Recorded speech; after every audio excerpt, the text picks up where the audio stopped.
Welcome to TWitWoW, the best wrestling podcast made for wrestling fans by wrestling fans on the web today. I'm John. That's my cohort and commentary Ashton, and this is TWitWoW in review. Interesting week in the world of wrestling, capped off for us by night one of the WWE draft, which you can listen to our live reactions to that. We probably will only be touching on that tangentially. We were pretty underwhelmed by it, I would say. Other than that, I mean, AEW happened this week. Raw, couldn't even really tell you much about Raw because I feel like the unveiling of the world title was possibly the week before. Ultimately, I'm just kind of meh on this week. Really, not much to talk about. I don't even know how long we're going to be here, to be completely truthful with all of you. Partner, how'd you feel about this week in the world of wrestling? I will say the unveiling of the title was this week, Okay, so we can okay. we can talk about that on here if we want. But really, the highlight of my week, as far as wrestling goes, is pretty much the same thing that it is every week. It was Stardom. It was a goddamn amazing show. Because we've got to remember, All Star Grand Queendom has happened since our last review as well, so that's a part of this week as well. Yes, And yes, my God, what an exceptional show that was!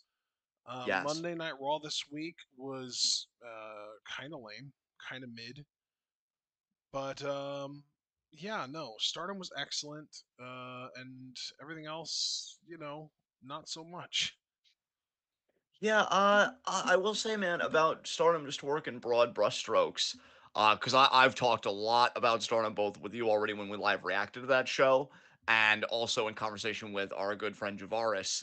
I did a whole personal recording for him. It kind of felt like my old pacifist days. I went for nearly an hour talking about the ramifications of All Star Grand Queendom. So just to give broad brushstrokes here, I think having really marinated on it, especially the big title change, Tam Nakano, new world champion. I'm not gonna, act like I said anything different. I was picking Julia to win. I wanted Julia to win, but I've also said consistently on this podcast, Tam is one of the best wrestlers in the world right now. And, I'm starting to think that, maybe if she didn't win it here, I don't know if she ever would have had another story this good to win it. Right. So I guess you might as well strike while the iron's hot. It's a new age in Stardom. I mean, we know Suzu Suzuki is going to make Stardom her home, and you're talking that's a 20-year-old goddamn prodigy. Um, we've got new artist chance and restart, which is such an OP goddamn team, and I'm really loving this renaissance of the artist belts we've had because just like Prominence, I'm going to run back the sentiment. Who the hell beats Restart? And I love that we keep Hmm. having these teams that I genuinely ask the question: what combination of people can beat these people? Obviously, for me and my surrogate son Abel, Club Venice, thriving, thriving. Mina Shirakawa, new Wonder Champ. It's just everything feels enlivened in Stardom right now. And when you compare it to the American scene, for us, I only want to speak for us. I don't want to. This is where I stop the brushstrokes, and I'm a bit more controlled, right? Um, yeah, it just feels kind of flat. I will say congratulations to Trinity. She debuted in Impact, and she seems happy. And I'm just gonna leave it at that because and if I'm being sincere again, I don't know how Impact afforded her, and I don't even know if they'll use her to her full potential. They'll probably slap the Knockouts title on her, which great for them. She's amazing. But I'm still hoping that she even does a one off in Stardom, just one Club Venus dance, just one. That's all I'm really looking for. But yeah, WWE, they've got the new world title, which the first champion's going to be determined on the Saudi show.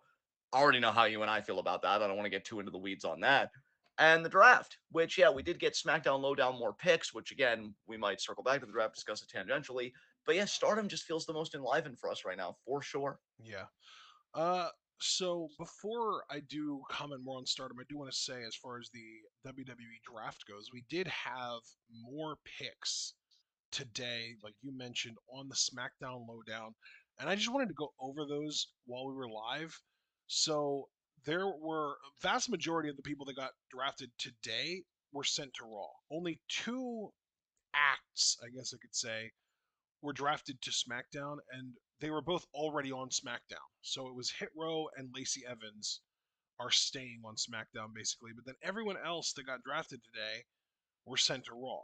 And that was three different acts from NXT. JD McDonough. I can't fucking believe he's actually going to be on television, on national television in front of 2 million people. It's disgusting. They need to really hire a fucking PR team for real.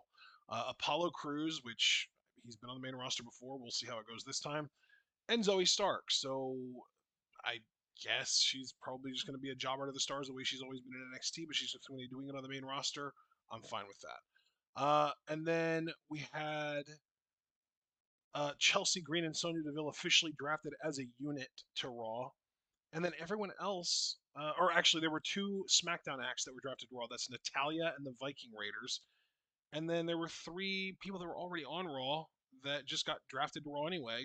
Candice LeRae, Maximum Male Models, which is, it's Marseille Mansois and Maxine Dupree, who's like the, leader of the whole thing, manager, whatever you want to call it. But most importantly, the number one thing I wanted to talk about, Dexter Loomis gets to stay on Raw with Indy Hartwell. Index has been reunited on Monday Night Raw. There could be potential there. There could. I mean, look, Indy is a great wrestler. Dexter, I think, to this day, I think he's still underrated. Obviously, a great character can work a solid match if we, kind of accommodate his style, right? He's very similar to a Karrion Cross that way, where like meet him where he's at, and he's going to deliver anytime. I think if you ask too much of him, I won't say it's a settled matter. I would say it's more of an open question, but it's not a question I would venture the risk to answer, right? Um, I'd honestly like to see Dexter be a bit more menacing as a heel and Indy kind of join him there. I'd like to see them be like a heel kind of couple. That I think could be fascinating. But Indy's also very endearing, so they might want to go the babyface route. I personally, even though I'm glad that they're together, I was really hoping Bailey and Indy would be on the same show. So that was a bit disappointing to me. Um, what do you think about Ali, Ziggler, and Wagner being free agents and therefore able to traverse shows? They'll be able to be on both Raw and SmackDown. Also, Omos. And also Amos, yes, yeah, you're right. I actually overlooked that name looking at this article here. I apologize. So Yeah. yeah, those, yeah. How do you So feel? those are all being free agents. I think there's only promise to that if they make a story out of them all wanting to get signed. If the story is, oh, they all want to stay free agents, none of them want to commit to a brand, they all want to be able to float, that completely ruins the entire concept of the brand split for me. Like, I was looking forward to having an actual hard split between two rosters with no intermingling between the two. And now it's probably not even going to just be these four because there's probably going to be more announced after Monday. But now we've got a bare minimum of four dudes that completely break the concept of the brand split to begin with. Or it even really gets started because we know that these are going to take effect May 8th. And that's another thing that I just want to emphasize. I will say for myself, it's so interesting looking at these individuals in particular because I could see Dolph having a storyline where he feels very jaded about his status, right? It's like, I've been here forever. My accomplishments, a mile long. How could no brand be interested in me? And then he makes it everybody else's problem. He Amos, basically does it should have been me all over again, but this time he's talking about people who got drafted instead of him. pretty much, yeah, you're not wrong. I think that's actually a good approximation of my sentiments there. Amos, we already know that that's something MVP negotiated, so they're Yeah, probably that thinking, that was whatever. the thing that had me the most concerned because that implies that MVP being sort of his like business manager prefers that he doesn't commit to either brand. I don't like that at all. I don't either. I expressed something to Foster, who's in our chat right now. Welcome everybody, by the way. I expressed something to Foster in our wrestling discussion channel of our Discord, which, as I say every time, our Discord's a great server. Check it out. Details in the Patreon in the description box below. That, my worry was that this was going to be a pretext to do pushes of these acts, and those pushes would culminate in some reason for them to stay rooted in a brand. So, for instance, just to kind of spitball, right? This is, purely conjecture. This is purely to make my point. I could see Wagner um, just kind of roaming brands until maybe he finds a partner. Maybe it would be Ziggler. I mean, Ziggler's had weird tag partners before. I'll still never forget that him and Drew were a tag team once. And then they win, say, Raw tag titles if they ever get split up, and those two would just be on Raw, just as an example. And I don't really know if I like that. The only person I like that with is Ali. Because Ali is such a talented dude that if it was to culminate, say, in him beating Theory for the US title, and then okay, Ali's on SmackDown because he's the US champion. I would be okay with that, but I agree with you that fundamentally, I don't like that this element is in play when we've just been wanting a hard brand split. Um, so yeah, is there anything else you want to say about these picks? I don't think so. All right. God.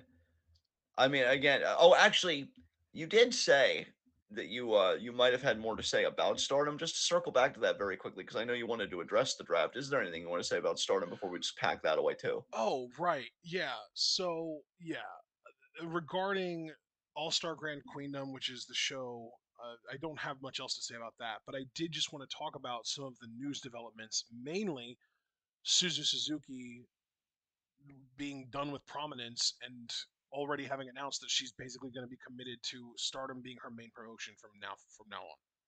Yes. Uh, I mean, look, I'll just ask you. You initiated the conversation. How do you feel about this? I mean, I think we both agree the sky's the limit for her with how good she is. How would you kind of handle if say we were marking her first year now as like part of Stardom, year to year? Like, what would you hope to see her accomplish in a year? You don't have to give me obviously the whole painstaking year, but do you think she'll be Wonder Champ within the year? Do you think she could even make her first 5-star final this year to like really push her, even if she comes up short? How do you see it going for her, man? I think 5-star final is a very realistic goal. I don't think she wins the 5-star this year. I know Javaris wants her to, but I don't think she does. Yeah, I think 5-star final makes a lot of sense. I'm not necessarily committing like to a prediction. I'm not saying that's what I think will happen, but right. Of course, of I could course. absolutely see it happening for sure. Especially because we already know I think Kamitani's winning the 5-star, and a Kamitani Suzu final would be fucking excellent given how great their 5-star match was last year. Yes. Um, but really, I think the thing that I'm most intrigued by with Suzu joining the Stardom roster is what faction will be she be a part of, or will she be in a faction at all, or will she start her own, or will she just kind of go solo for a while? But again, you said within the next year. I think the two main things for me as far as the next year goes are a, join a faction, and b, yeah, like I would say 5-star finals would be a really good goal, but even outside of that, I think winning a championship, not a singles championship, I want to add, winning a group championship with a group that isn't prominence would be another really good goal for her. Whether it's like, the artist titles with whatever faction she joins, or with people that she brings in to start her own faction, or goddesses titles with somebody again not from prominence. So not just her and Risa go after the goddesses titles or something like that. Yeah, I really like where your head's at. I'm just gonna say for me again, speaking very broadly, I have said repeatedly on this show that one of my favorite things about Stardom that I wish was talked about a bit more is the relationships. I love how this promotion does relationships. I mean, just to give an example, one relationship that I am hoping we circle back to this year would be Mayu and Starlight Kid. And now I'm thinking, Mayu IWGP Women's Champion. I would love to see Kid challenge for that. Yeah. Just to again get back to their relationship. Just because again, that promo where Mayu said, "My heart's always going to be open to you," and I've never seen Mayu be that way. That lives in my head rent free. All of this to say, I don't know how Javaris is going to feel when I say this. I would love at any point, doesn't matter when. I know Stardom likes things to slow cook. I'm cool with that because they do it very well. I want Julia and Suzu to be goddesses champs at some Yes. point. I think Yes. that would be incredible. And again, with my emphasis on loving the relationships, I want to see these two heal. I want to see these two love each other again. Because that's the thing. Like looking at Julia as a character, and again, I have no idea how Jorah's going to react to any of this, and we know he's in the chat. Julia, we already know, is very capable of hatred because Tam Nakano is the object of her hatred. And it's not that we've never seen her love. She very clearly loves DDM. She was very emotional about Himeka leaving, when they did the ALK versus Mahime tag match. You could clearly tell that she felt betrayed by Natsupoi. Yeah, exactly, for sure. But I want to see a vulnerable Julia in a different register. And I think having Suzu in her life again would do that for her. I think having Suzu in her life again because Julia's going to be world champion again. There's Hmm. no doubt in my mind. But I would love a Julia as world champion that is so emotionally tranquil and at peace with herself. And I think having Suzu's love back in her life and these two rekindling their sisterhood, I think would be a beautiful watershed moment for the Julia character and the Suzu character. So I do hope they find their way back to each other via the goddesses' titles. I think that could be a fascinating story. So that's really the only substantive remark I want to make because as far as the rest of Suzu's run, we could make a whole podcast about it, honestly. And I know that's not why we're here. So I'm going to be very limited in my remarks. But yeah, Suzu is definitely a huge get for Stardom. Yeah, like, Huge. and for those of you that have no fucking clue what we're talking about, because I know that there are people here that don't regularly watch Stardom. Alex Foster's here, Paul is here. I'm sure there are other people listening that don't regularly watch Stardom. Suzu Suzuki is basically, imagine what would happen if you had a 20-year-old Samoa Joe girl in a wrestling company. That's basically what Suzu Suzuki is. Yeah. Yeah. I'm telling you, like, I don't even care if it's hyperbole. I think this is the biggest get that Stardom has gotten since Julia, poetically enough. I think the value of this get is massive. Massive.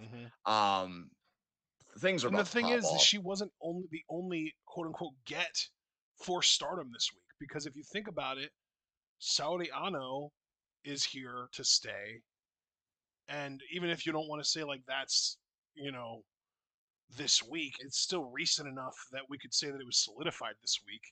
And Mei Seira is also here to stay, and she feels much more like a this week thing too. Yeah. Yeah. I mean, Sauriano, I am so excited about as well. Bro, Again, Stardom. Yeah. I saw the card for the shows that happened today and yesterday, and she was on both of them. All three of the women that we just named are on both of those cards. The 28th and the 29th shows, Ano, Suzu, and May are all on both of those cards. They're fucking here. Like the way that Mercedes keeps saying that she is the CEO of Stardom and all this bullshit, and like she's in Stardom, but she's not really. They are really. They're actually in Stardom for real, for real. Yeah. Exactly. And Like I always say, like as much as I can't wait or I'm hoping to see all of these Mercedes dream matches like Utami and Julia and all that, et cetera, the thing that I really want out of a Mercedes Monet Stardom run is for her to be wrestling like a Saya Ida in a tag team match on the second match on a fucking, Fukuoka show. Because that's how right. you know she's here for real. We're gonna see that out of Mesera, out of Saori Ano, out of Suzuki. That shit's gonna happen for real. It's literally like that's the kind of deals that they're on. It's real.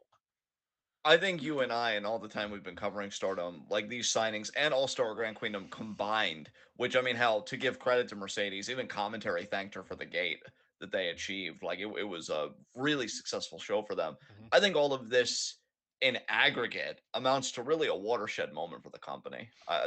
This is going to be really huge to document and really huge to see its ripple effects. And And I'm again, very for much the looking forward to seeing non-Stardom that. fans, I think a really good WWE parallel to Saudi Ano being in Stardom full time. It's like when Drew McIntyre came back. Yeah. Yeah, absolutely. Like Uh, you knew as soon as you saw Drew back in NXT, like holy fuck, the way that he looks right now, as good as he always has been, and as much experience as he's gotten, and how good he's gotten since leaving, he's gonna be the face of the fucking company one day, and maybe even sooner than later. That's Saori Ano to Stardom. She started in Stardom. She literally the first few months of her career, she was in Stardom, and then she left, worked the Indies, worked her ass off, became one of the biggest draws in Japan as far as women's wrestling goes, and now has come back and is teaming with Kairi, whom you already know anyway, and Natsupoi, who you might not know, but is also really, really talented in the ring and adorable. yes. Um, yeah, man. Without getting too bogged down in stardom, as if that's ever a bad thing, I've really got nothing else to say. And then like Mei Yeah, Seira is like, what would happen if like Neville instead of leaving to go to Noah and then going to AEW, if he actually got like done with wrestling, like if he was injured with some kind of mystery injury, and he just like it seemed like he just retired, like he was just gone and not wrestling at all for like a year and a half to 2 years, and then randomly he showed up after like that like year and a half 2 year break, and it turned out that he just signed full time contract with the company. Yeah. Yeah, absolutely. I Huge things happening, man. Huge things happening. Yeah, again, I've got nothing else to add. Unless you do, we can move on. Well, if we want to move on, I guess the first thing we can talk about Dragon Gate. Thank you, Javaris. Yeah, he didn't go to Noah; he went to Dragon Gate. I guess the first thing we can talk about is the Raw that happened this week with the new title. Yeah, God, we've had really spirited discussions about it in our Discord. So to kind of reprise a little bit of that here, for one, I love the title. Love, love, love the title. Um, and I'm excited to see what's gonna happen with it. I Now that we've kind of had the draft here, and again, this is where I said we'll touch on it tangentially. We know Cody Rhodes is on Raw, provided that Seth Rollins stays on Raw. I see the final being Seth and Cody for the inaugural champion, and I hope that Seth Rollins wins it because Cody's already beaten him 3 straight times. Seth needs this, and honestly, Seth has deserved it. I'd say for the last 2 years, if not a bit more. Yeah. So how do you feel about the title? Aesthetically, how would you book the title? We already know that it's going to be in Saudi, so we'll kind of stay within the bounds of realism. But who would you put as the inaugural champion to really get the title over? What are your thoughts on it, man? Yeah. So I'll say that here what I said when we were all in our call on Monday. It looks like a fusion, like a mix between the big gold belt, the world heavyweight title that kind of became synonymous with Batista, and 10 pounds of gold, the NWA world title. It reminds me of like if those two belts did a fusion dance, and then we got like a more contemporary update to the result of that, and you slap the WWE logo in the middle of it. To me, that's exactly what that belt looks like. Yeah, absolutely. And I I think it think looks I think good. it's a good I one. think it's like Yeah, if I had like okay, so in my opinion, the best looking world championship belt of all time is the IWGP World Heavyweight title. Like the one that I yes, always associate with Okada, not the one that we have right now, but the one that got retired because New Japan makes horrible decisions. yes, Um, that to me is like the go-to when it comes to belt design. And then like as far as world titles go, I would say the worst one I can think of off the top of my head is the original Universal title design with like the fucking fruit roll up belt strap. yeah, yeah, So like on a scale from 1 to 10, with 1 being fruit roll up strap and 10 being IWGP World Title before they retired it for no good reason, I would give this like a solid 8. I'm right there with you, man. I Yeah, think I'm right there with you. Yeah, yeah, it's a really solid belt design. I think it looks at least as good as the WWE Championship, if not better. Yeah, I mean, honestly, it's one of those titles that I already can't wait to see people wear either over their shoulder or around their waist, like really just present it in that way. Because the last time I was really that enthused about a title, oh God, I'm really about to date myself, was when the undisputed title got consolidated into that one championship, and then it would just become SmackDown's WWE championship until John Cena won it and we got the spinner belt. I freaking love that title. Um, that and of course Big Gold, the world heavyweight title. I thought were both fantastic. I do agree with you that in this day and age, the previous IWGP heavyweight title, magnificent. But yeah, before that, it was the WWE championship, back then from like '02 to '04, '05. So yeah, this is nice. I really like this. And dude, I'll tell you, because of the draft, I'm already thinking about people that could wear it. I mean, Shinsuke Nakamura, I'm hoping gets a run with it. That title was made for Gunther aesthetically. That dude is gonna wear that shit out when he wins it, and it's definitely gonna happen. Seth as inaugural champion, I think would be great. Cody, will inevitably probably get his run unless he's so petty about Roman that he's just desperate to get a shot at those titles instead. I don't know. So yeah, I think it's a great step for them. But my God, how dominant Roman Reigns is that they need to make another world title just so that they have a more of a full time world champion. It's crazy. Uh,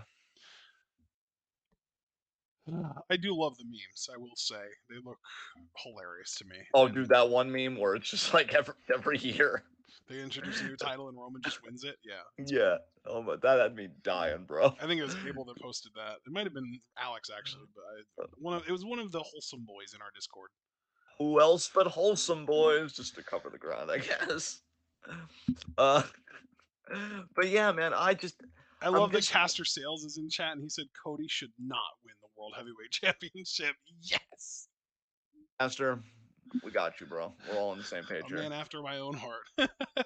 God, and I know I'm only saying this because I really just don't like that it's it's the finals are going to be on a Saudi Arabia show. I do wish that they would have held off on this until around SummerSlam, but then again, that's what they did with the Universal title, and then Balor got injured, so maybe they thought like, no, we can't do that again. It's cursed, so we'll just do this. But obviously there are retorts you can make to that, and it's like, oh well, what are you gonna do? But yeah, other than title unveiling, did anything really significant happen on Raw that wasn't just like bloodline stuff? I don't think so. No, not really. I mean, Bianca, Liv, and Raquel beat Damage Control, so it's like Damage Control continuing to just get destroyed constantly. They just never win anything. God, who is the bigger jobber faction? Damage Control or the LWO? Oh God. Oh God, and it's such a good comparison because members of both factions are challenging for the women's championships because we know Zelina's challenging Rhea and Io is challenging Bianca. That's Yeah. a really good. Wow, Jesus Christ. Um, I kind of have to say LWO is a bigger jobber faction Yeah. because I don't know if they've won a match together since they've formed. Whereas we know Man, Damage Control. they're lucky Yeah, that they have the letter W in their name because otherwise they would not be able to know what that letter looks like. well, that's why the L comes first. Exactly. Um, Exactly. God damn, I don't want to be the dude. Escobar's in this faction. I don't want to be mean to that faction. Fuck. We're not He being was mean to them. We're just making jokes about how mean WWE is to them. He's too handsome for this. He is. Fuck. God. Um. Well, Gosh. now I'm depressed. No, be less depressed. Suddenly you're cured. It's magical. Oh my God, you're right. Thanks, neoliberalism. Um. I don't even know what the fuck's happening anymore. Yes, you Um. do. Do we? Wow. Okay. Jeez. Um. Do we? Wow. Do we talk about AEW? We can if you want to. I thought we'd talk God. about NXT next. Oh God. Yeah. Yeah. We can because they had spring breaking, right? And Yeah. yeah, you know what? I actually do have a little bit to say about that because I actually did watch clips from that. Nice. Braun Breaker, God, I love that he's finally just gone full Steiner. He's like, you know what? I'm done appealing to you people. I'm a fucking You bunch of athlete. dumb Like, rednecks. yeah, you're all a bunch of fat, dumb rednecks, and I'm an athlete. What the hell's going on here? Um, God, I'm literally better than all of you. I don't even understand this. So he was dominant. Put Andre Chase in the Steiner recliner. I'll admit to chuckling a little. Sorry, Foster. I am evil. I don't know why you love me. I'm just incapable of being fixed. Clearly. And then Carmelo retained the NXT title against Grayson Waller. Thank goodness. I'm Thank really starting to fuck. wonder. Oh yeah, I'm really starting to wonder if he's ever even going to win the title or if he's like the Lacey Evans of men. Everything that we always feared, but something they never actually pulled the trigger on. No, main roster he will. Not world, but he's definitely going to be a champion. Like if Austin Theory can be a U.S. champion, Grayson Waller is going to be that too. How dare you remind me of that when I was just starting to rehabilitate? I God, am why just so sorry. What did I remind you of exactly that you were rehabilitating? Austin Theory's champion? It's just like God. So much of Oh, WWE is just. I have I I have concerns. genuinely didn't know that you were attempting to forget something that was ongoing. Yeah, that kind of sounds victim blaming, but you know what? In this case, it's deserved. That's on me. Um, I will say on a serious note, did you see the Oba Femi debut? You know, I caught glimpses of it. His theme song is kind of cool, but I didn't pay much attention to the actual match. No. Um, like, dude, I gotta be honest. I'm impressed. Nice. Like, I saw it. I think the guy for his size, he's at least attempting to sell, and I'm not even saying that he does that poorly, but like he's clearly making an effort to sell, right? And you and I have already complained that like selling seems to be a lost art. This dude, it's like, oh, I've been kicked. Maybe I should register that even by a little shake of my head or whatever. Like, I like it. I like it. Oh, he's doing like Goldberg selling. A little bit. I think even a bit more than Goldberg selling from what I recollect, to be honest. Nice. Okay. Which is Well, I really mean, you cool. remember, I always didn't like how much Ryback sold. I always thought he sold too much. I'm like, dude, you're a monster. You should not be selling this much. So, like, maybe it's a good thing that he only just sells just enough. I don't think he oversells at all, in my opinion. And again, it was only his debut match, so we'll obviously have more to go on in the coming months and stuff like that. Um, I like that he does things at a good pace. It's not too slow, but it's not too fast as to be reckless, right? Like he knows what he is Hmm. and he embraces that. Yeah. And the pop-up power bomb finish, like obviously KO hasn't actually won with the pop-up power bomb in a while. He's just done the Yeah. stunner. Like 7 years But ish. this dude, the height he gets on it, like I like this dude. I haven't heard him as a promo. And Foster even said he's been on Level Up a lot. He's a pretty solid seller. I will take your word for it, Foster, because you are plugged in. Hmm. I also want to ask you, Foster, while we have you here, how do you think he is as a promo? Because I haven't heard him talk. If this dude can talk, I am sold. This dude's cool. I want Well, to he see got more of him. Yeah. vignettes, which I thought was pretty cool to see. Yeah, dude, I'm gonna be honest with you. I'm ignorant. I'm ignorant. I did not see a single vignette, anything. I'm like, who the hell is this dude? Because he looked. And Foster even said, I've never heard him talk before. Maybe that's intentional. But I see him in the thumbnail. I'm like, who the hell is this? And I'm gonna be honest. Don't again. I have to stop saying I don't want to be mean because it's really just us being honest on our podcast. It's why you guys are here. I really feel like this dude is everything they want Amos to be. And that isn't to say that Amos can't get there. I just feel like this guy's already there and it was his debut match. Like, I like this dude. I'm a fan. So I'm really looking forward to seeing more of him. That's awesome. Is there I will is say there he's yeah. nowhere near like the attraction that Omas is. He's literally a foot shorter than Omas. Wow. Well, you know what though? I said literally on the inaugural episode that like started all this, you are what you're booked. Perception is reality in pro wrestling. If you present this dude like a mastodon, it could be a foot off or not. Yeah, That dude's a monster. Like yeah, that, yeah. yeah. So you said NXT. Did you have any discussions you wanted to bring to the party? Because you initiated, you're like, I thought we could talk about NXT first before AEW. Was there Oh, anything on I your was just mind? trying to go in order of the week, Oh, that's fair. and you mentioned AEW, and it was also like a defense mechanism. That's that's fair. That's you don't know how hard I relate to that actually. Uh, I saw um, Indy did successfully defend her title against Roxanne and Tiffany, but she got an ankle injury in the process. I saw when she got drafted to Raw, she had a cast, I believe, on her one ankle. I thought, well, yeah, it seemed like she was wearing one of those like weighted boots kind of thing that you wear yeah, when you're healing. exactly. Um, And let me I'm ask just saying, like, this is the match that happened in. Yeah, yeah. Dude, it's wild because I'm not trying to come for NXT right now, but I did hear that like quite a few injuries have been happening and like they've been getting more scrutinized, which really I do agree, Foster. Those call-up reactions were wholesome and cute, but fuck JD McDonough though. But they've been kind of getting scrutinized. And to me, they're a microcosm of what's becoming the entire industry, and we've been saying this.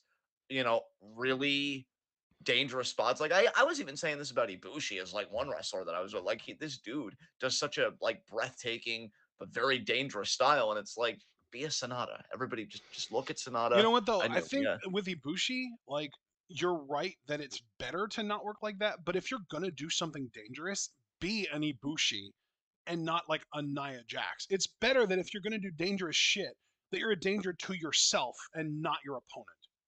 Oh, 100%, a hundred Like, percent. obviously, I prefer you just work safe and don't do any dangerous shit. But if you insist on, like, oh my god, this is just so boring. I need to do some crazy flippy shit. Do it in a way that puts nobody but yourself in harm's way.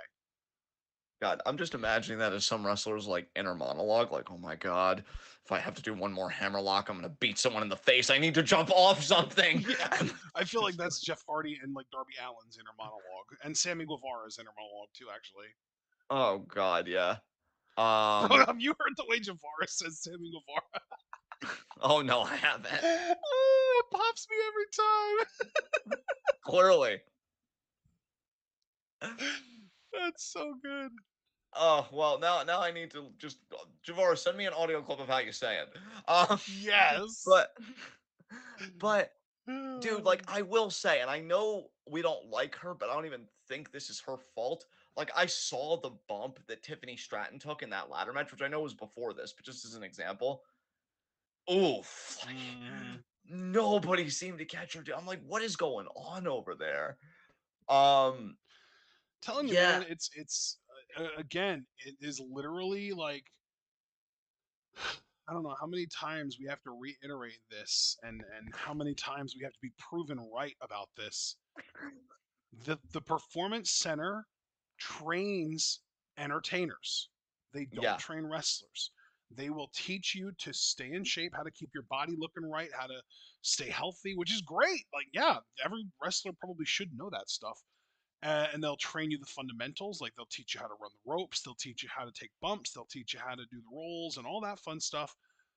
But then, like, it's more about creating a character and creating like a signature move set after that, rather than drilling you on what the wrestling business is, what the wrestling business is supposed to be, how to keep your opponents safe, how to keep yourself safe. It it really only teaches you how to do things safely on stuff that happens multiple times in basically every match. Like, they're going to teach you how to hit the ropes safely, they're going to teach you how to bump safely, but when it comes to the actual full sale like performance center training, they will not be actively drilling every day on how to safely catch a suicide dive or how to safely catch a moonsault. If someone decides that they want to do a suicide dive, or if someone decides that they want to do a moonsault, then prior to the match where they decide they want to do that, they will practice that spot with their opponent. But right. that little bit of practice is not the same as being drilled on this shit every single day and having it become a part of your muscle memory the way that it is for my personal favorite example of one of the safest workers I've ever seen in my goddamn life, Andrade. Yes, yes. Bro, like, Beyond, I feel like Andrade and The Miz are the opposite. Like, that's like if we're doing a scale of 1 to 10 of who is willing to go out of their way to sell out, to catch people, to make sure that their opponent is safe, Miz is at a 1, Andrade's at a 10. Because we've seen Miz bail on dives before. We've seen guys dive onto the Miz and he just stands there and watches them hit the floor and then flops down like he got hit by it, even though we saw him not get hit by it. Andrade will sell the fuck out to catch you, even if you're going to land awkwardly. Like, that dude will save your ass.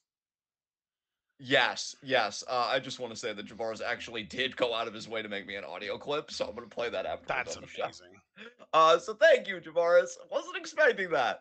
But beyond the injury situation and everything else, um, what was I going to say? Oh yeah, the titles. The titles. What do you think happens now to the NXT Women's Championship, bro? Now that Indy's going to be on Raw, do you think she just vacates it because she's already injured, Yeah, she's gonna and we just do some vacate kind of it. a tournament or some bullshit? Yeah.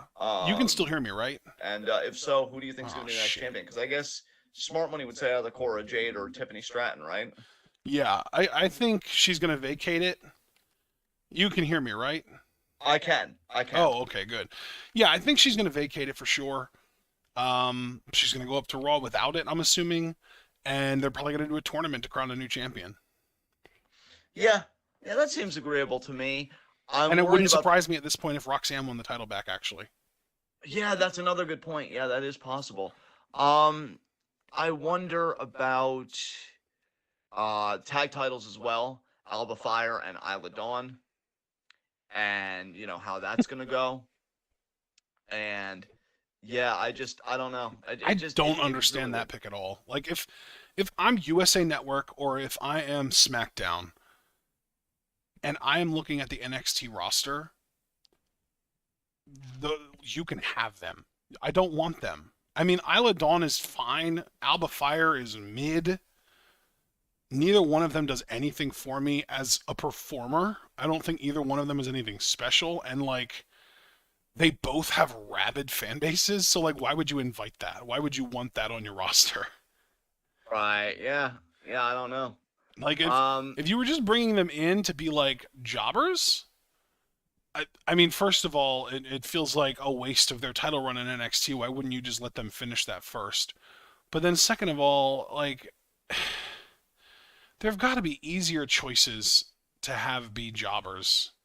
Like, people who you're not going to get, a bunch of fucking angry fans blowing up your social media for doing it, you know? Yeah, exactly, exactly. So, Um, yeah. Foster bringing up that they were going to be defending the titles this Tuesday against Caden Carter and Katana Chance. I just think they get the belts back, unless they're thinking of You some know, kind of. low key, I think Fire and Dawn retain and then just vacate as well, and we get a tournament again. God, that just seems so excessive. Um, Speaking of excessive, though, I'm not trying to get to AEW too quickly. Is there anything else you want to talk about with NXT? You know, it wouldn't surprise me if Indy. I could see them do an angle that rather than getting a tournament, if we got like a multi-woman single like fall to the finish or even elimination match for that title, and the tournament was for the tag titles. Yeah, yeah, that could happen. Because I could see a scenario where like maybe Indy wants to relinquish the title to specifically Roxanne because she was the previous champion and she never really lost the title, etc., etc. And then like Tiffany has a problem with that. And then someone maybe like Gigi comes out, and then JC, and then like Cora or something. Like it could be like a 6-woman match. Honestly, they could do that Yeah, for sure. Yeah, and that's make it like absolutely make on it the table. elimination. And then yeah, I would still just have Roxanne win it back though, because that's like you need stability in your division at this point because it just got shaken up pretty significantly. And Yes. especially Yeah, because without a like doubt. you can't even just throw Zoe Stark in the match anymore like you could have otherwise. Because now Right, she's on right. Raw too. Like she was like the ultimate like, oh, well, just throw her in. We need filler. Like, no, you don't even have that anymore. Yeah, exactly.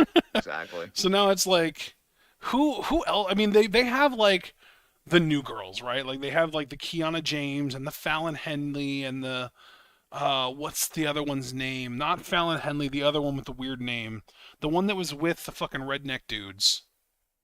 Oh, I think I know what you're talking about, but her name's escaping me right now. Damn. God, let me see.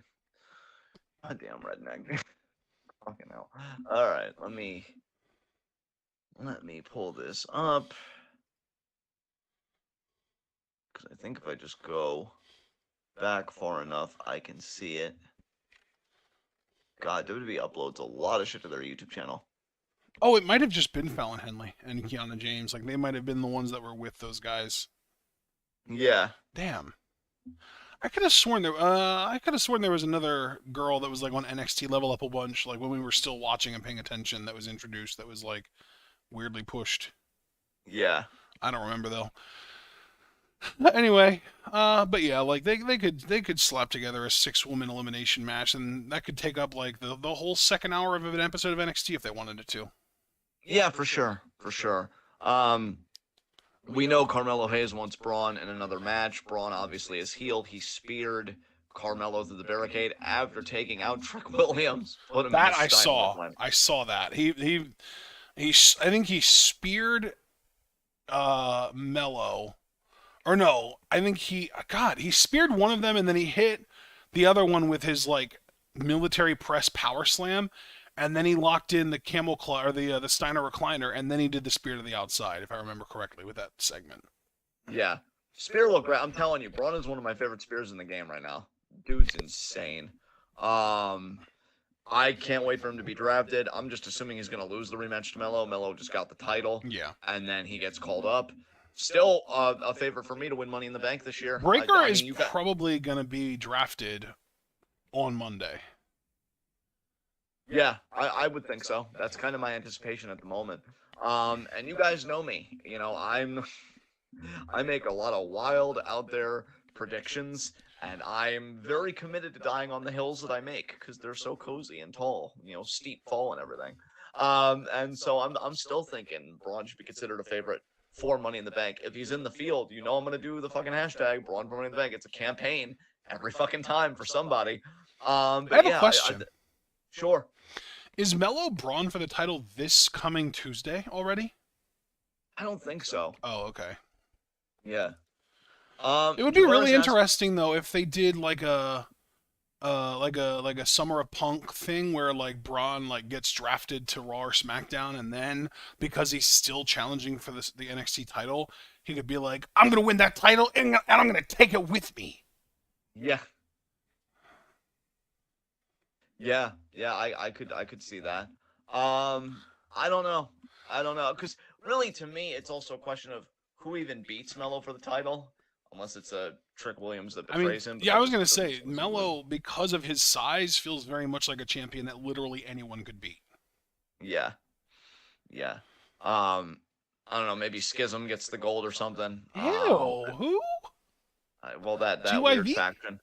Yeah, well, yeah, them and fucking Ava? Joe Gacy. Yeah. So Javaris did ask if it would surprise you if Mello gets drafted. Yes, in my opinion, it would surprise me significantly. it surprised me significantly too, only because he just got the title. If this was even like 3 months into his run, given what we already saw on SmackDown, I'd say no. Well, we have precedent, so Indy just got the title um, too. I think that's why he's asking. yeah, that's true. Yeah. I think it would still surprise. Hell, it surprised me when they did it Friday. So yeah, The I thing think it though would is definitely take like me for back. me, Indy's been due to get called up for a lot longer than Mello. Like Indy's been due to call up for longer than Mello's been in NXT in my mind. Yeah, yeah, for sure. Um, so yeah, we'll have to see. Yeah. All right. Um, do we move on to AE Dub now? Yes, yes, and I can just see how thrilled you are to do that. Well, dude, they Um, literally opened the show with a great match between Orange Cassidy and Bandito that saw Bandito hitting, I don't know if you saw this, a one handed military press slam on Orange Cassidy and then losing within like 30 seconds. oh yeah, I saw it. I saw it. Um, One handed. That was one of the most incredible feats of strength I've ever seen because Bandito's not a giant. Bandito's a regular sized dude. He's like 5'11, maybe 6 feet tall tops, and like maybe 210 at the very most. He's not a big guy. He's a normal guy, and he did a one handed military press slam. I've never seen that before in my life from someone that small. God, now I'm just picturing conversation. Kirby, regular sized Mike is the strongest ever. God, I love her. And then we're just like, hold our regular sized Bandito. Yes.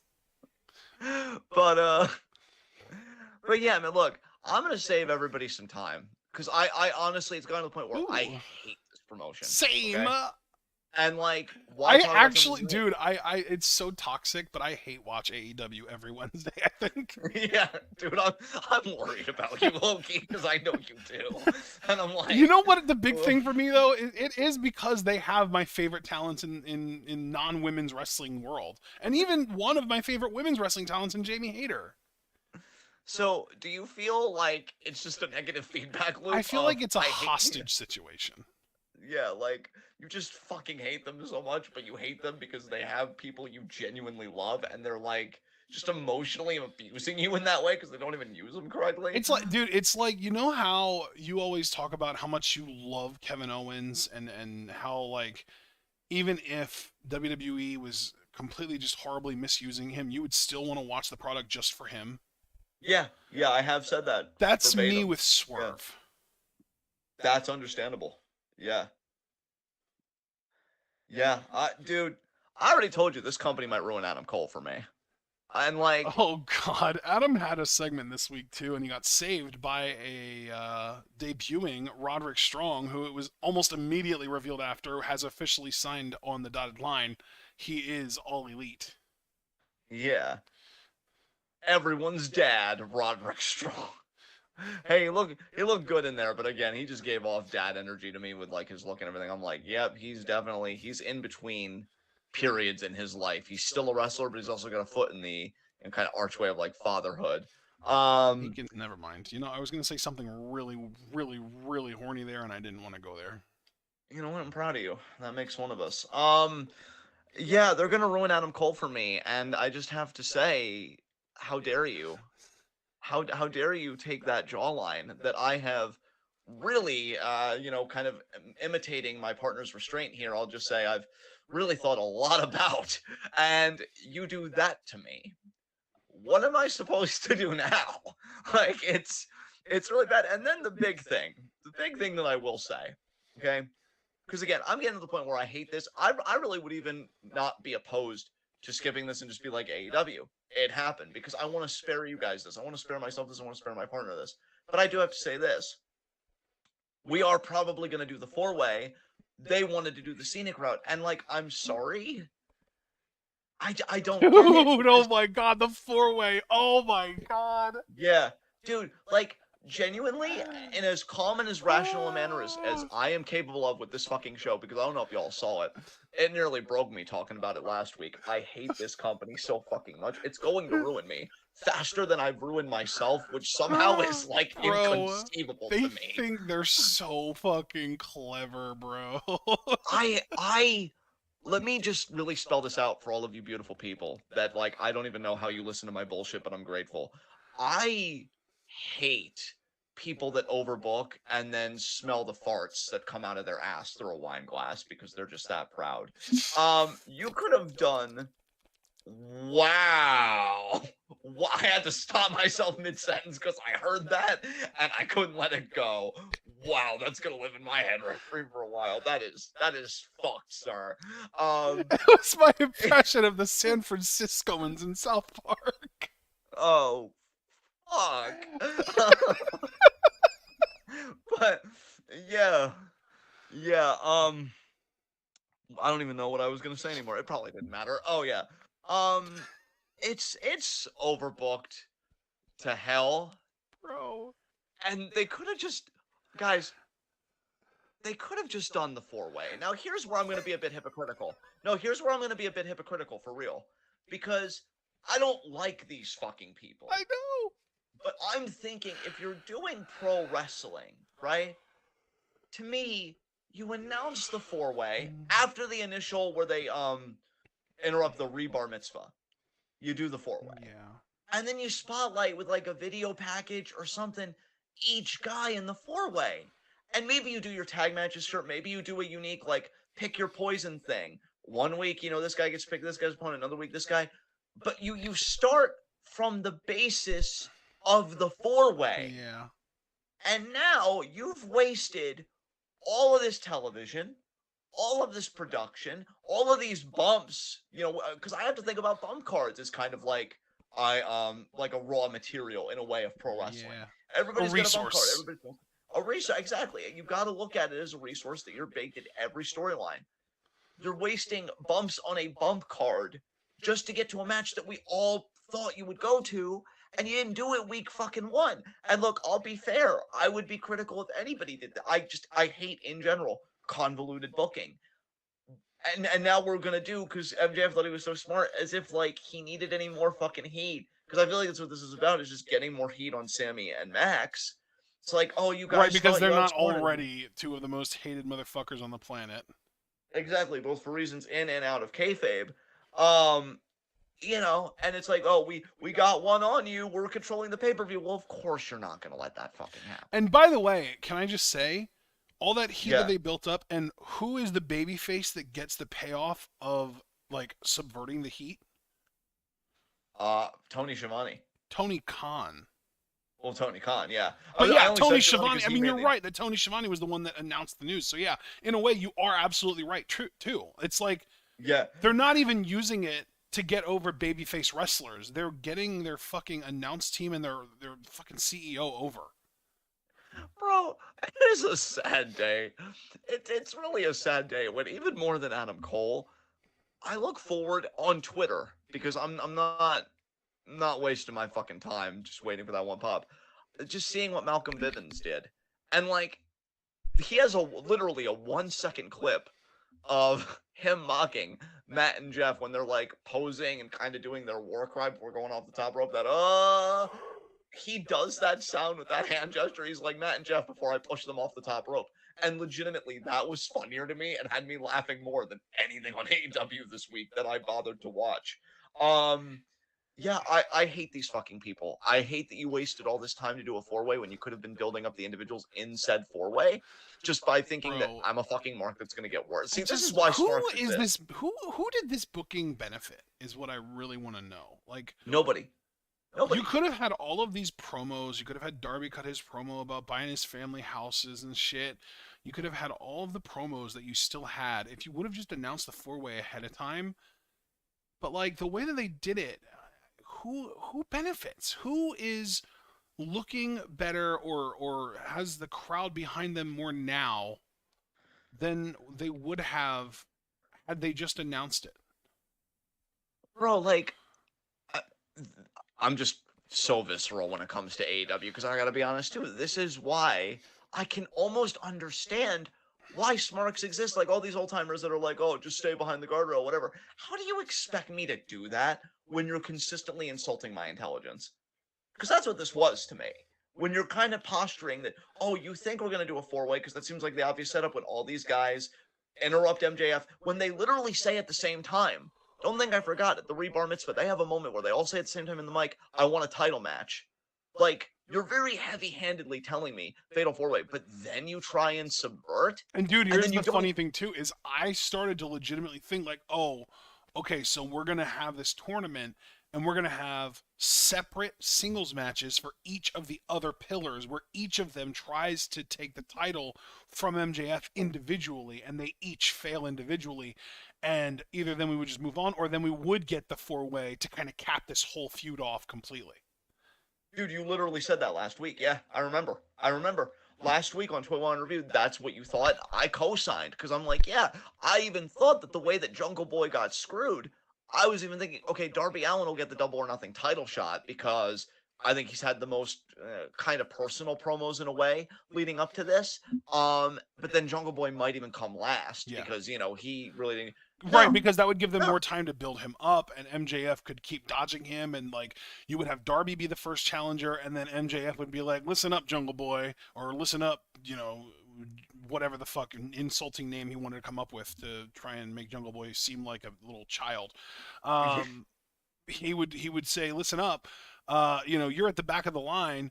And my friend Sammy Guevara is getting the next shot at my title. So like it would still go in that order of Darby, Sammy, Jungle Boy, but they would make it so that Darby earns it, Sammy is handed it, and then Jungle has to fight tooth and nail to get that title shot because he's the one that MJF fears the most.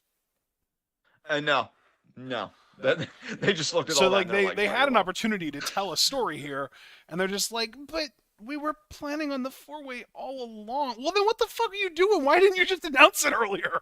Yeah, yeah, and then I know the old heads will be like, "Oh, these fans don't appreciate anything." Oh, I'm sorry. I'm glad that you've enjoyed every movie, every piece of music, everything that you've ever consumed culturally ever. Man, what a blessed experience that is for you. Fucking assholes, Bro, Jesus I swear to Christ. God, like this, how many instances do we have now of AEW doing something that tricked us into believing that maybe they were going to tell a complex story or give somebody complex character development, and within a month or two, they just completely threw it out into the trash? Yeah, I'm so tired, dude. It I'm so keeps tired. fucking happening. It keeps. This is their go-to at this point. Their go-to is to fucking dangle the carrot in front of their fans' faces and be like, "Oh, you might get some development. Oh, you might get some complexity," and then yank it away and be like, "Nope, just kidding. It was just a prank. Sorry, JK." Yeah, yeah. I hate it. I hate it so much. They're ruining Adam Cole for me because he has to get revenge because his wife got checks notes hit with a kendo stick a few times, By a woman, and by another woman, we should add. It's not like it was like Chris Jericho, like, this husky man going to town with a kendo stick. It was he waited for other women to come out. So like Chris Jericho had manners, even. He waited for other women to come out to do the assault. I hate how right that is. What the fuck? Oh God. Oh, I just. Why didn't Bandito win the title? Like Chris everything is Jericho's like, wrong. I may be a piece of shit, but even I wouldn't hit a woman with a kendo stick.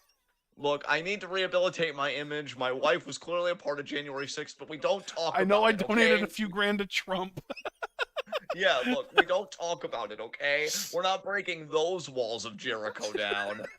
Um, I, I hate you, AEW, so much. That's why, like, I'm done. This might be the last time that I even give substantive thoughts because how many variations can you say? wow, that was shit, until you're just like bored with yourself. Like I'm already bored of you, AEW. Don't make me bored of myself. Like don't you don't get to do that. Dax and Cash are feuding, I think, with Jay Lethal Oh yeah, and fucking Jeff oh yeah, no, Jarrett. dude, Jeff fucking Jarrett pinned Dax Harwood on Of Wednesday. course he did. Of course he did. Of course he did. And then God. on Rampage, Jay Lethal beat Cash Wheeler. Oh my god.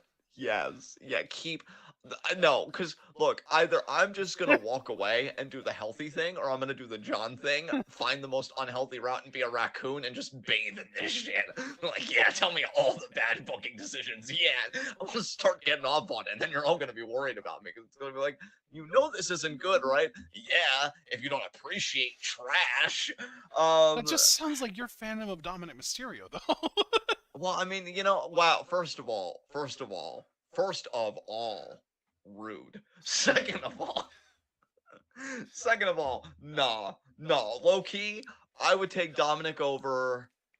If we're just going by personal entertainment value, I would say maybe even 40% of that roster. So still like a majority, I would prefer over Dude, him. honestly, I don't even like Dom, and I probably could agree with you. Like, if we would really Yes. fine tooth comb our way through the AEW roster, I could probably find 40% of the roster that I would prefer Dominic Mysterio over as well. See, that's why I knew if I chose a reasonable number, I knew you could see where I'm coming from. Yes. Like I wasn't gonna do some bullshit like 90%. No, no. Like I think 40 at least, and I'd have to really think about the rest. But yeah, that's my like floor. And that would be 'Cause my no, ceiling. yeah, That's like me trying really hard to give Dom credit. yeah. Oh man. Well, God knows society didn't. I mean, look what they ruined the man. But no, AEW man. The four-way was simple. Giving the what they're now calling the international title to an international sensation in Bandito was simple, and they just don't do simple, but they don't do complexity good either because this isn't even complexity; it's convolution. That's the It's thing. convoluted. They don't do simple, which would be better, but they also don't do complexity well because they mistake complexity for convolution. Yeah, it's. I think that sums it up. I don't even think we have to talk about anything else. Because what we talk about like what women did or whatever. Jade If Cargill there's successfully defended the TBS championship against Taya Valkyrie, so now again we're asking ourselves who the fuck is going to beat her for that title? yeah, and nothing against Jade. I actually like Jade, but that seemed like a good time to do a title switch and maybe, I don't know, give Jade something else to do, which also I'm kind of feeling about Hook Loki, but maybe they I'm want to wait till convinced, he's like dude. super. I'm convinced that Jade is not dropping that title until Statlander comes back to beat her for it. Yeah, you've been saying that for a while, to be fair. You have been consistent on that point. I'm inclined to join you on that point anymore. Just because I don't see what Who other else? avenue there is. Yeah, and it's funny that you were just about to bring up Hook when, like, to me, the bigger problem is Orange Cassidy with the international title. I mean, 20 defenses, bro. Like, goddamn. Is it only 20? I thought it was more than 20 even. I thought it I had thought it was just like hit 20 with Bandito. something. At most, it'd be 21, I think. Because I think he No, only you hit were 20 right. like It a is little 20. bit It's ago. 20 defenses. Yeah. But still, like that's 20 defenses of a title that he has not even held for more than like 6.5 months. That's absurd. And dude, here's the thing, like this is where I almost feel bad hating AEW as much as I do because I like Orange Cassidy too, and beyond even being a comedy wrestler, I do think he can work. But like this whole style of wrestling of let me kick out of let me kick out of a nuclear explosion, but then I'm gonna beat you with like this, A roll even up. if it's a more unique pin or whatever, or a roll up or Yeah. whatever. It's like I don't care who it is. That would be damaging to me for anybody. Yeah. Like, what is happening Do you know with what's really Chris? interesting, actually? This is something that I saw, I think it was this week on NXT, that Yeah. actually got me to realize why I hate the Orange Cassidy title run so much. Okay. Did you catch what Drew Gulak and your boy Regal's son said about Wes Lee? No, I didn't catch what Gulak and Dempsey said Charlie Dempsey, about thank Owens. you. Yeah, I forgot his name. Yeah. Yeah, so they had a really interesting backstage interview where they said that basically they were just going to kind of wait it out. They were going to keep trying to win the North American title from Wesley as often as he would let them challenge him for that title, and they were going to basically go back and forth because they know that he is. And I'm putting words in their mouths here. I'm basically just telling you the way that I interpreted it because I don't remember the exact words of what they said. They basically said that he is insecure and he feels like he needs to feel validation from the crowd, so he's going to defend that title as often as anybody that wants to challenge for it wants to challenge for it, and that's going to wear him down at a much faster rate, and it's going to make him easier pickings for them. That's so nefarious. I love it. Doesn't that sound like a Regal explanation, like a William Regalism? Yeah, that's And beautiful. yeah, like Orange Cassidy's had 20 defenses in like 6.5 months, and his most recent defense was one of his most challenging defenses. Should have dropped it to Bandito. Really, he probably should have dropped it a hell of a long time ago. Like, you know, his first few defenses, he defended against triple threats against fucking Roosh and 10, and who gives a shit. But then, like, Luchasaurus and Rey Fenix, he successfully defended against Shibata. Like, okay, we watched that live. He had a successful defense again. He had, let's see, here's one against Jay Lethal. He had one against Lee Moriarty, one against Wheeler Yuta, a second one against Jay Lethal. He had one against Jeff Jarrett, one against Dralistico. Should have dropped it to Buddy Matthews a couple weeks ago. And then having not done that, he should have dropped it to Bandito this week. Like, we're at that point. It's time to drop the title. It's time for Orange Cassidy to be done as international champion. And here's the thing too. This is something that I was talking, I think, to Javaris about on Wednesday. Orange Cassidy isn't cool anymore.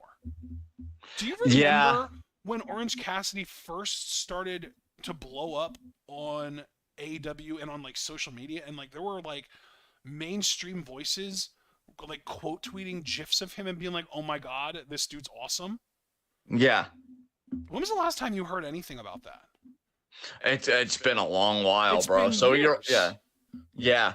It's been a long time. And after all that buzz has died down, they decide to reward him with a singles title. Yeah.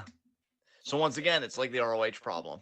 They just the time, which is poetic because Khan also owns ROH. Yeah, like they caught lightning in a bottle, and then they let the bottle loose, and then they found the bottle again and decided this is what we're going to invest in. It's just a fucking bottle, guys. There's no lightning in there. What are you doing? Yeah. Which also kind of tells me that maybe Cassidy would benefit from, you know, kind of changing his gimmick a little bit if he has any versatility to him. Which that's not like a charge to say that he doesn't. It's a genuine question. Like, do you have range? Do you have more that you can do? Or is this just what you're gonna, you know, ride your whole career on? Well, dude, here's my thing too. I do agree with you somewhat, but I think that it's like very conditional, right? If he is going to continue to compete for and win championships, he needs character growth. Yeah, I absolutely agree with you. He could be a lower card attraction just doing the Orange Cassidy shtick for literally ever. Yeah, I agree with that. But if he's going to be competing for and winning and defending championships, there needs to be more to him than that. He needs to have substance. I completely agree. 100%. It's like when Kofi Kingston went from this like weird generic Jamaican dude, the fake Jamaican dude at that. I mean, he's actually legitimately African, but he's not Jamaican. He was a lower mid-card act, occasionally won mid-card titles, but never held them for super long, if I remember correctly. It took him getting serious character development on TV, promos that made him feel very legit, and support from other wrestlers to make him feel worthy of a world title. Yeah. That's the problem with Orange Cassidy, is that nothing has happened about or from within his character to make him feel like a champion, other than the fact that he just has one. Right.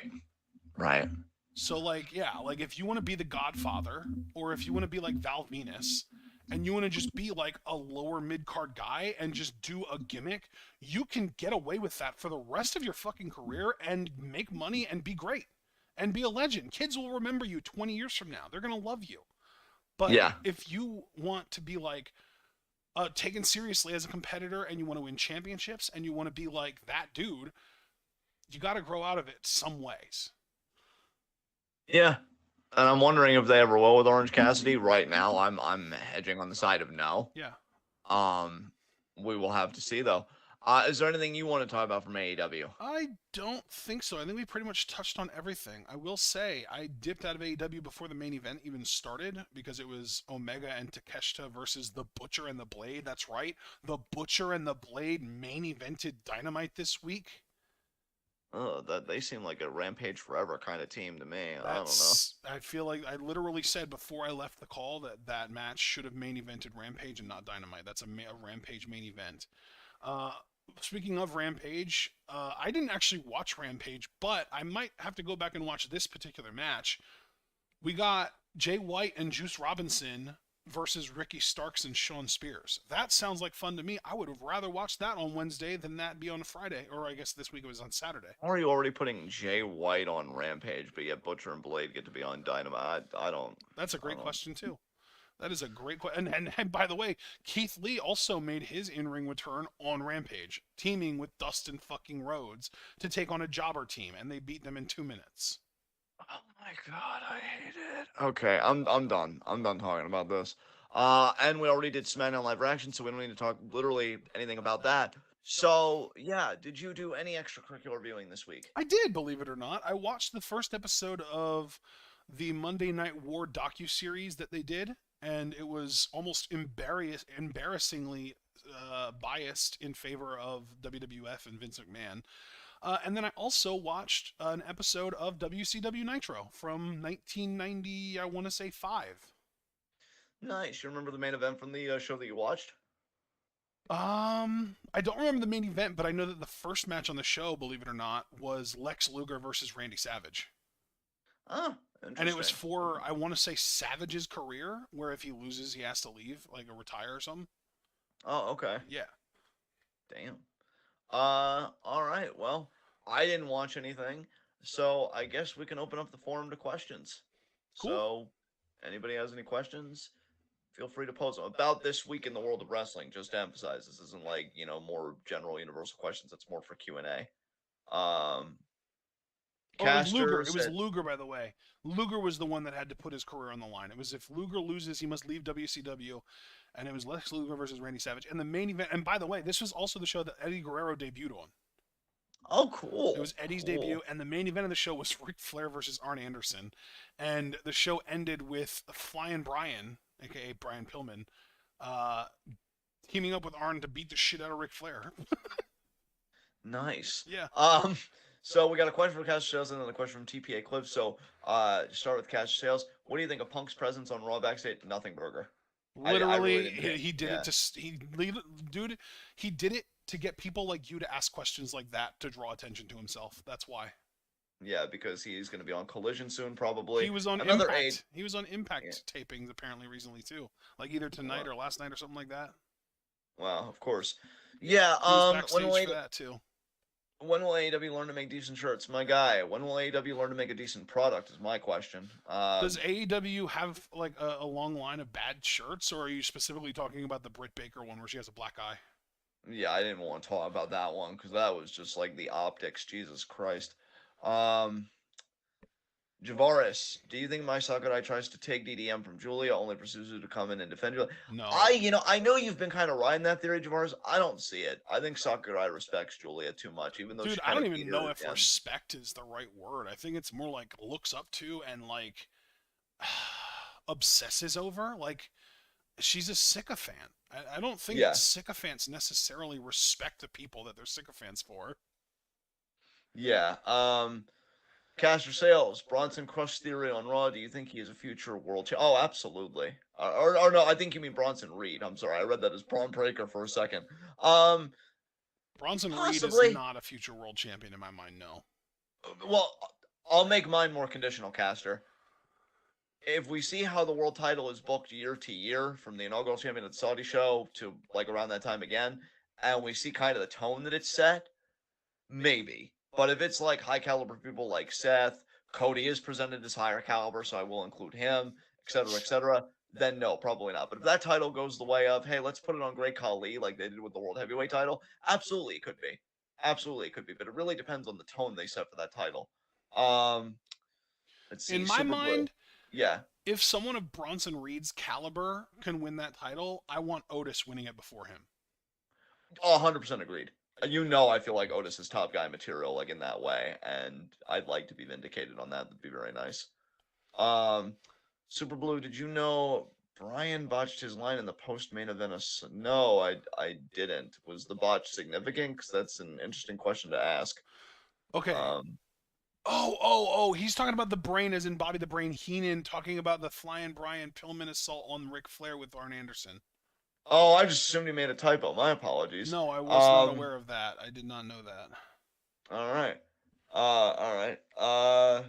Foster asking who could make the picks for Raw and SmackDown on Monday that would make you guys happy. Eh, I don't even know, man. Victoria. Victoria would be cool. I like that idea. Um, God. Ugh. Yeah, I really Great can't think Muda. of great mood. Great mood. Yeah. Again. I don't think he's still around in the U.S. Honestly, that's a long shot. God, I would be happy if we just had interesting authority characters. I didn't even find the authority that interesting. It was just like, oh, we rule over you and whatever. Like at least Eric Bischoff had a personality. At least Eric Bischoff babyface would be Stephanie Megan. interesting. That'd be cool. Yeah, Bischoff would be a good one. Stephanie's done with the company, so we know she ain't doing anything. Bro, that still Um, blows my mind. I didn't even remember that one until you brought it up. dude, wild fucking time. Javares, how long before Suzu is challenging Tamantha for the red belt? Hell, I Never. mean, look, what was that? I said never because I don't think Suzu's going to be one of Tam's challengers. I think that Suzu's going to be a red belt challenger, just not during Tam's reign. I'm going to agree with that, but just playing ball and assuming that Tam is world champion for a long enough time.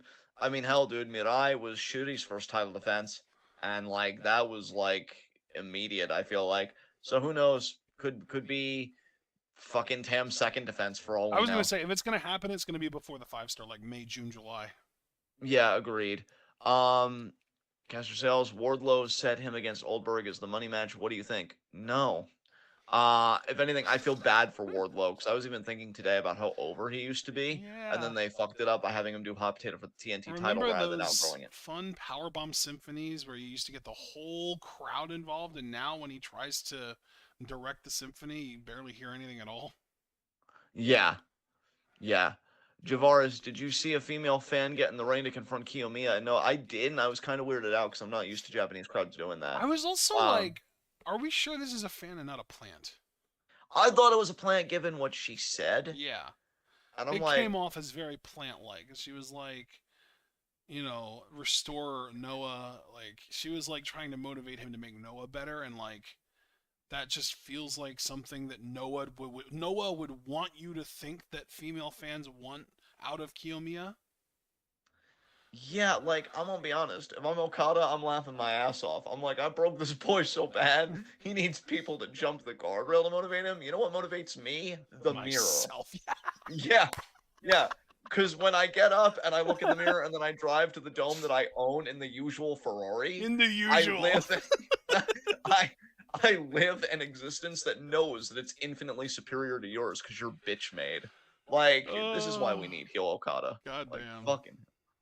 Um, Caster, is it worrisome that Bray, Alexa, and Carmella are not eligible to be drafted? I wouldn't say worrisome. I'm not gonna They're all overthink it. injured or something. I can't believe I feel like Carmella just got back, and unfortunately she's injured. That's Well, crazy. yeah, because remember, Carmella and Chelsea were going to be a tag team going into WrestleMania, and then all of a sudden Chelsea was teaming with Sonya. That's because Carmella got injured. Yeah, yeah, that's true.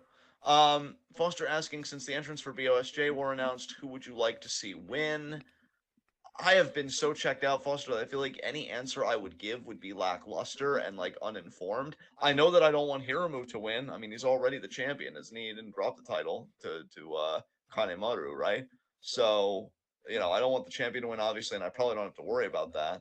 But then as far as winners, God, I'm just so The first name that disconnected from comes to this my man. mind for a winner is Master Wato because of how fucking screwed he got at Wrestle Kingdom. Dude, that was so bad. He had it won like twice. And they just were like, no, that's not happening. Oh God, New Japan. Oh God. My picks are Mike Bailey, Master Wato, Kevin Knight. You know what? I'll co-sign, man. That sounds good to me. That sounds like the best options of a bad situation. Um, so let's see. Oh my God, Super Blue. I love you, man, but I can already tell with this question. Are you gonna watch the Delete match at AEW Rampage next week? Team Matt is down a member, and thanks to Hathaway and the firm. No, I'm not gonna watch it. I don't know if Ashton will. If I have any say in the matter, I will not be doing that. I just, Super Blue, yeah, why do you do these things to us? Why are you asking this, man? yeah. You know what I like to watch when I'm in the mood for like creative stuff and really cinematic stuff? Lucha Episodes of Lucha Underground? Underground. Yeah, buddy. I Yeah, literally have the first two seasons in full on a thumb drive, just chilling. yeah. I can watch that There. shit anytime I want. I mean, I fully intend to finish my collection and add the other two seasons. I just haven't gotten around to it yet because it takes a while because the thumb drive in question is a slower one. So while it is fast enough to play back video with no problem at all, it's just slow to transfer to it, you know? Yeah. Yeah. So there we go. Also, holy shit, Javaris, I had no idea that Alexa announced that she had skin cancer. I'm hoping that that all goes well for her. Oh, That's shit. horrifying. Yeah, I didn't know that either. Yeah, that's wild. Um, so let's see. Do you think okay. Oh yeah, no, this is Cliff. Okay. Do you think the Not to Point Mina drama could end up being the best story in wrestling currently if it isn't already? It could. It depends on how far Stardom wants to take it. It could be because they've actually been interacting quite a bit over the course of a couple months, and now it seems like it's getting more of an emotional tenor to it. So Yeah, definitely has potential. I obviously we haven't seen the promo, but I did hear that apparently Natsupoi like called Mina like a name that was like that she's like God, what was it? She called her like traitorous. Traitor. Yeah, I was like, wow, Natsupoi. Have you looked in a mirror? Yeah, not only have you looked in the mirror, my initial reaction as a Claude Venus stan, very respectfully, was watch your fucking tone. Was my initial reaction. Yeah, like Um, I just that was just wow. Like I couldn't believe that when I read that. I was like, Nanspoi, are you aware of what you did to the faction that you were previously in? Because I feel like we're playing forgetful here a little bit too hard. yeah, yeah, yeah, Javaris, perfect. I know Poi ain't talking. Yeah, I know you're eating Javaris because like she betrayed your wife. Um, so yeah, Poi, I can't wait for you to be in that figure four again. It's gonna be Yeah. delicious. Let's see. Cliff also asked, "Do you remember the last bit of DPW you've seen outside of the one live reaction?" I didn't watch anything else outside of the one live reaction. I don't think. You'd be more suited for that, bro. Have you watched any more since we live reacted to it? Have I watched any more of what? DPW? No. Yeah, I figured. Um, Super Blue with JD out of NXT. Will you watch it more often? No, I'll keep to YouTube clips personally. What about you, bro? Um, I love the way you just immediately no.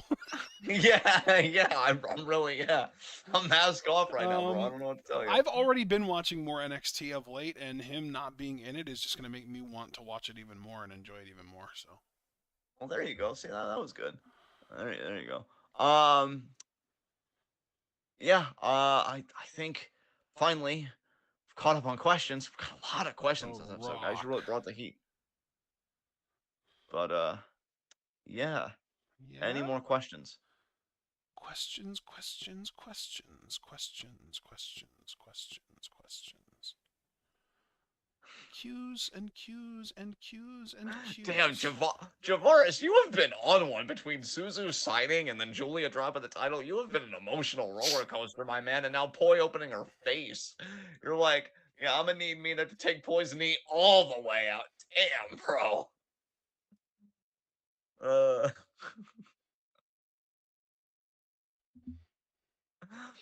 I should check that promo out because even without context, I popped out. What are you doing with those glasses on? You're inside. Wait, what? They said that in the chat. Apparently, Von Wagner had a promo where somebody said that to him. Maybe Robert Stone said it to him. Maybe he said it to him somebody else. Maybe Von Wagner said it to somebody else. I mean, I don't know. Wrestling's weird. Um, it doesn't seem like we got any more questions, so now we can move on to high spots, low shots. Yay! Um, So, oh, Vaughn sent it to Dijak. Well, wow. Okay, coming for Dijak's Terminator gimmick. I see how it is. Wow. Uh, Leave it to fucking Cro-Magnon ass Wagner. low shot this week. God, I want to be cynical and be like Nakamura because he's still in a feud with fucking Karrion Cross. Um, low shot this week. You know what? Fuck it. Low shot's gonna be MJF because his whole master plan blew up in his face, and now he's got to do a tag match. He's probably gonna lose. He's gonna defend the title in a four-way that he was always gonna defend that title in a four-way. So fuck you. Who's your low shot? Um, let's see. Who is my low shot? I always struggle with these, man. It's That's probably. actually a great pick, Javaris. I feel bad for them right now. Who do you feel bad for? Javaris said his low shot was the Usos because they lost their rematch, and you know that's gonna have ramifications with the broader bloodline. That's So a really good. You know what? Fuck it. I don't like to copy you, but I don't mind copying our audience. I'll take the Jutsos too. hell yeah. High spot, very easy for me since you reminded me. Time is so weird, dude, when you consume as much wrestling as we do in a week.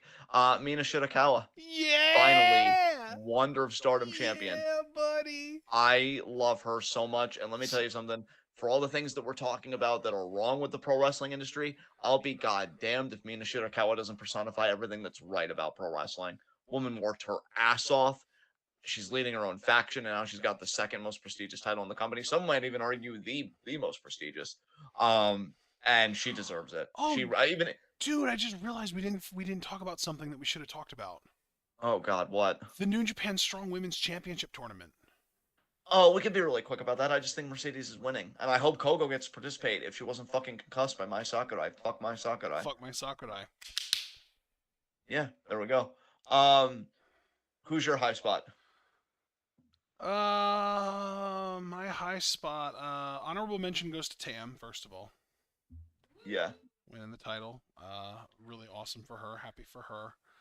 Another honorable mention is going to go to God's Eye, specifically the New Generations tag team, Amisore and Mirai, because they, again, I'm just going to give, honestly, honorable mentions to everyone that won a title at All Star Grand Queendom. Honorable mentions to Tam.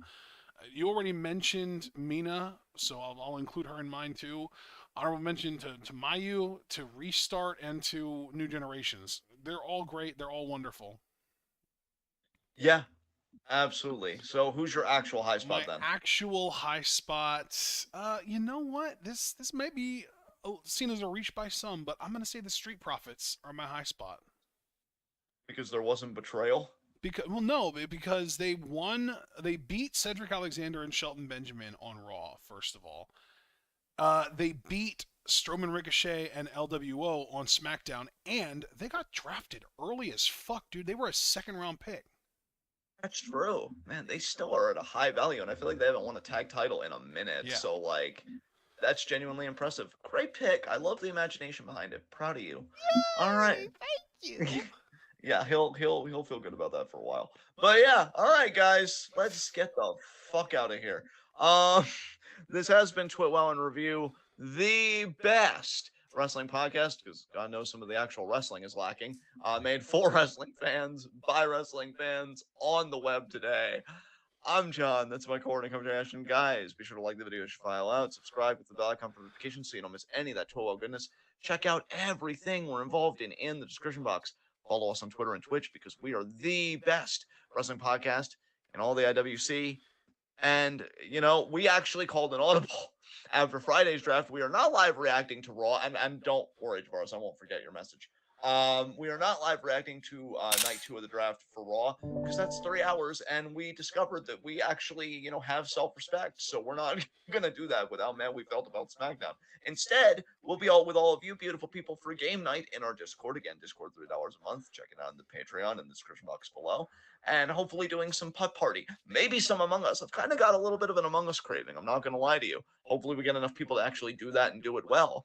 And I guess our next recording after that would be what, Ashton? Maybe Tuesday we would have some Stardom, like a 10 p.m. show potentially, or is it No, Wednesday? dude. Here's the thing. Here's the thing. It's a little bit more complex than that because of Golden Week.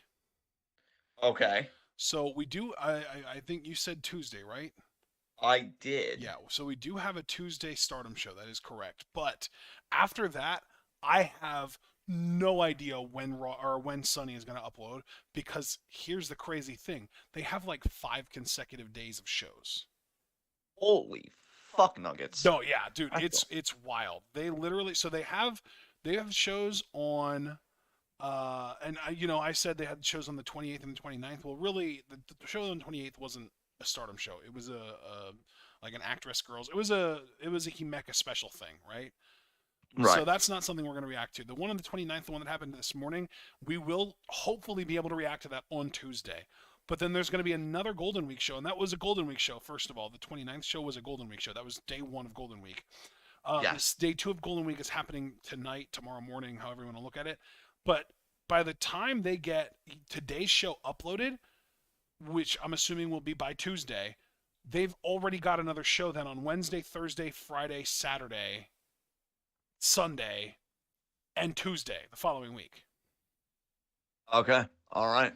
So, yeah, I we have know for no sure. clue what our schedule is going to look like because of that. Well, you heard it here first, guys. We'll get the schedule as we get information. You'll know when we know, essentially. But we do know Tuesday, yes, 10 p.m. We're going to be doing Stardom Live reactions. It's day one of Golden Week, as Ashton just said in Nagoya. That'll be at 10 p.m. Eastern time. Please join us. It's a new era in Stardom and one that I'm very excited about. Thank you guys so much for just all the energy you gave us this week, because this week was wild, and you guys, Loki, were the MVPs. Chat was popping off. I feel like for so much of the content we made. Let's keep that going as we head into May. Have a great rest of your weekend, everybody. Be good to yourselves and each other. And until we meet again on Tuesday, 10 p.m. for first day of Golden Week, tune in. Peace out.